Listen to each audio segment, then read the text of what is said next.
Good day everyone. This is my understanding of Chapter 2, Related Literature and Studies. Based on the presentation, I understand that Chapter 2 is about gathering and reviewing related literature and studies, meaning diri na to ginakita ang mga previous research nga related sa atong topic para mas masabtan nato ang study. First characteristic of good materials. Dapat ang sources kay recent kay daghan na kaayo changing sa technology ug knowledge. Dapat pud siya objective dili bias ug relevant sa study. Also, sakto ra ang number dili kulang dili pud sobra murag ako.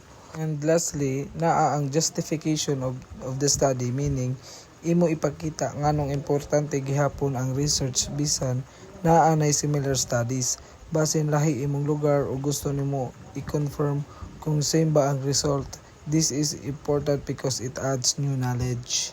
Overall, I understand that Chapter 2 helps support and strengthen your research. Pinaagi sa paggamit og sa previous study, mao ni siya ang foundation sa imong ideas before ka mag-conduct sa imong own study.